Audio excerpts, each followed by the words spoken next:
Hey, Nation back with Lisa Shore, just coming out of a big snowstorm. How you doing?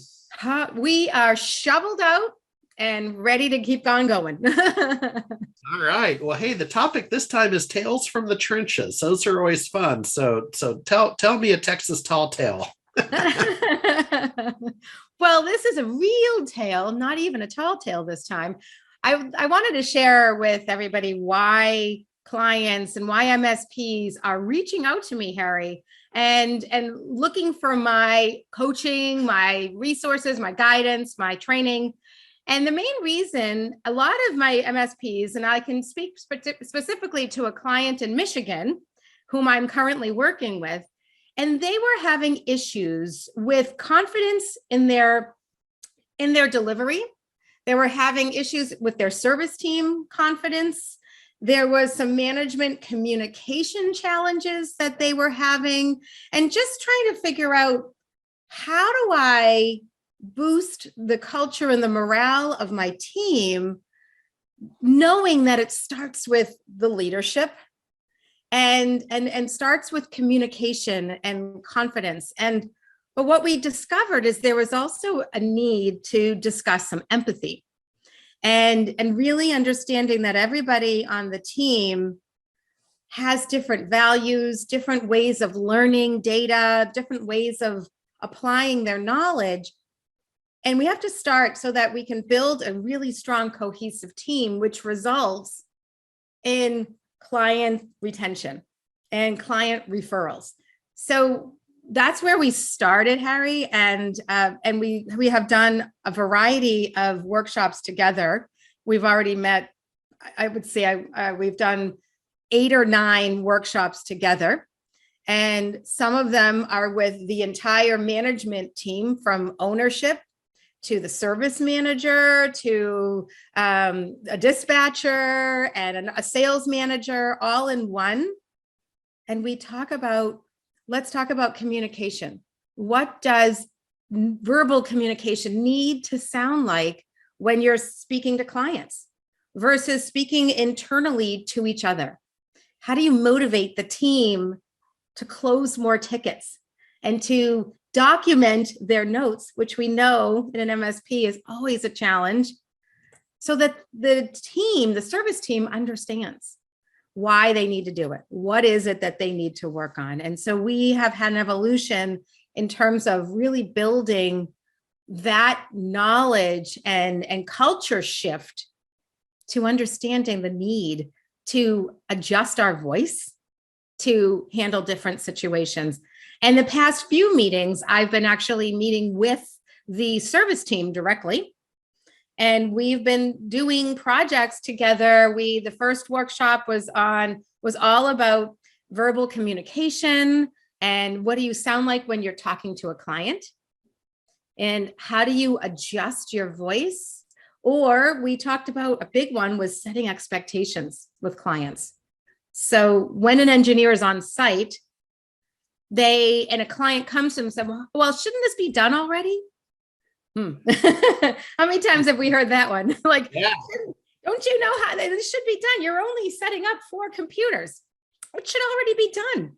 Well, actually, the reality is it depends on a variety of factors, including the data that's getting migrated, the software programs that are, need to be reloaded, or, it can go on. So we created real world scenarios and discussions around, what do you say and how do you say it?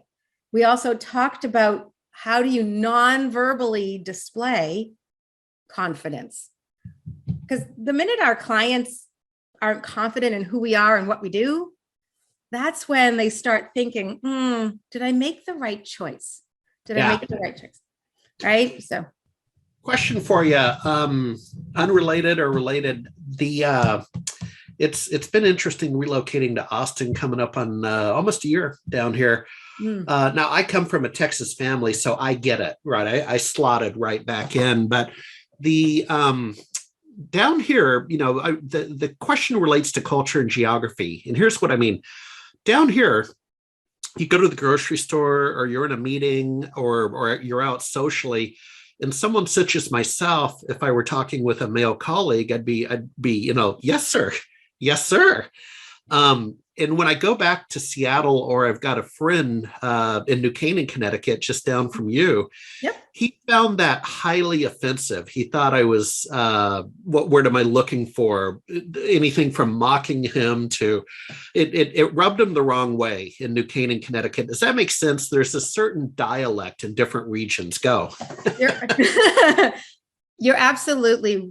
So I'm not offended when somebody says, yes, ma'am, to me. I'll jokingly say, well, please don't give my age away. You know, when you say ma'am, you make me feel old, but I'm not that old.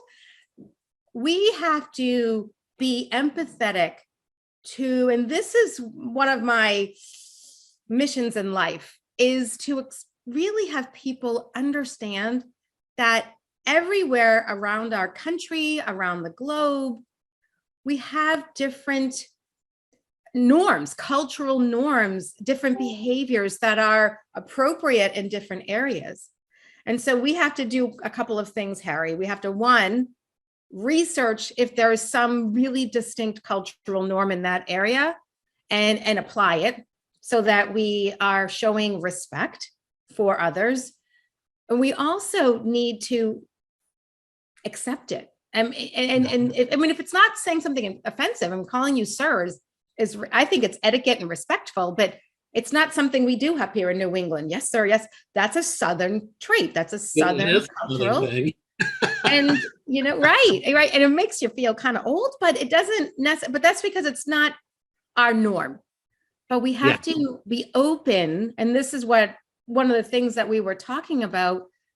Everybody in our company, let's just start little, start small. And when in an MSP's mindset, we're an SMB, right? We're a small business. We all, though, are so different. I have someone on my tech team now at Secure Future Tech on my MSP from North Carolina. We have a good time with him sometimes with his accent and the way he says things. And he did, say, yes, ma'am, when he was interviewing with me and but that's Southern charm. I identify that as Southern charm. So I hope does that answer your question, Harry, and give you insights as to adaptability? It does. And I'll end on this. Another phrase, and it took me a while to get used to it. I went and saw my son and his roommates out in San Francisco. They're living the dream. And apparently this generation, so instead of, just a yes, sir, or whatever the acknowledgement phrase is, they're all running around now saying 100%. 100%. Mm-hmm. And I'd be in these conversations in this 100%. Room, I would see like 4 times. Yep, 100%. And we have to adapt to all those lingos. I mean, my kids are like, I don't even half of the vernacular of the Gen Zs and we have to learn and adapt. As leaders, it behooves all of us to learn and adapt and, communicate and ask questions. It's okay to ask questions, Harry. If you don't know, find out. All right. We'll make that the final word. We'll see you next time. I love it. Thank you so much. All right.